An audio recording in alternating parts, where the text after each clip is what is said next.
Wow, Lauren Boebert just took a flamethrower to the entire DC bureaucracy. Should bureaucrats implement rules and regulations that are not delegated by Congress?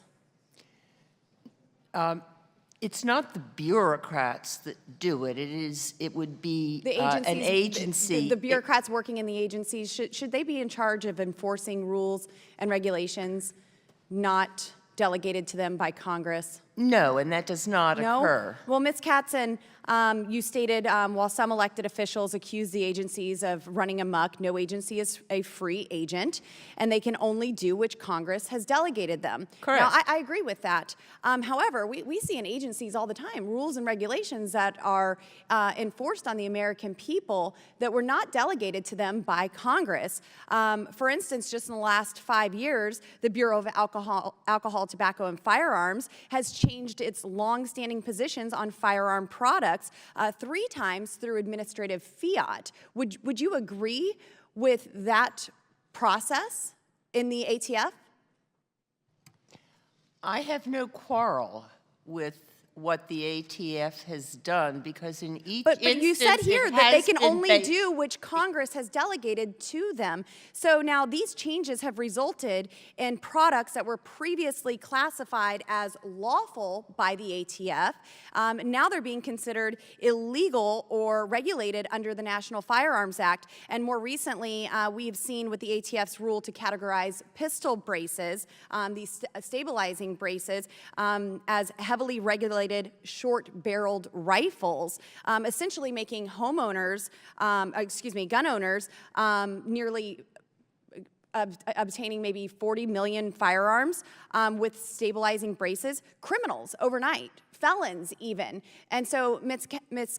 Katzen, would you say that this is an abuse of that separation of power? Because that rule is not something that Congress has delegated, but the ATF has taken it upon itself to regulate this rule that they created to make millions of Americans felons. With respect, I was trying to answer your question before you interrupted me to say that the ATF had, in each of these instances, sufficient statutory authority from Congress and that any challenges to that... Ms. Katzen, it is my time. So Congress never authorized the ATF to ban pistol braces. Congress never authorized the ATF to do that, to make millions of Americans felons overnight.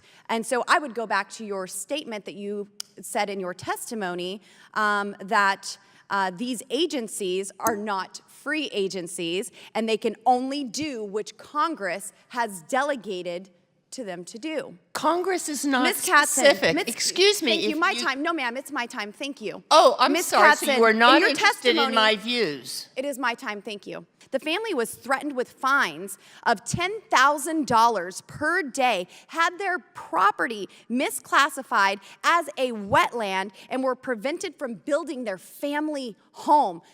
It may not be a $2.5 million home like yours, but that sounds like a lot of red tape to me. Excuse me. Do you disagree? I really take that as a personal do you assumption. disagree? My home. Do you disagree that this was an overreach? I disagree that Ms. you're Katzen, my time casting has expired. aspersions on Mr. Chairman, me I or yield. my... Thank you. Okay, so what you have to understand that's going on here is this.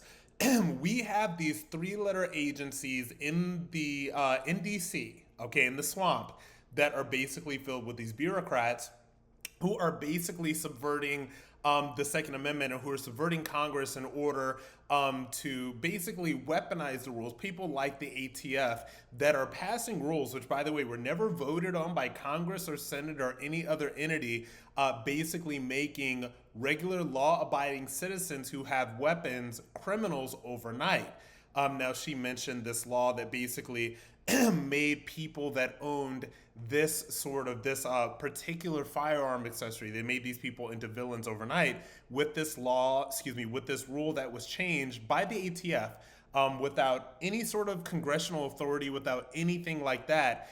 And the reason that I think Boebert and a lot of the other people in Congress that are pretty staunch Second Amendment advocates go so hard against this is because these people are basically using these three-letter agencies like the ATF to subvert Congress, to basically go around Congress, Senate, and even the president in order to attack the Second Amendment rights of American citizens. If you've been following me for a really long time, you will know that I believe that the Second Amendment is for everybody and is not for these three-letter agencies like the ATF to subvert in the name of an ideological agenda, which is very much anti-Second Amendment and anti-Second Amendment rights.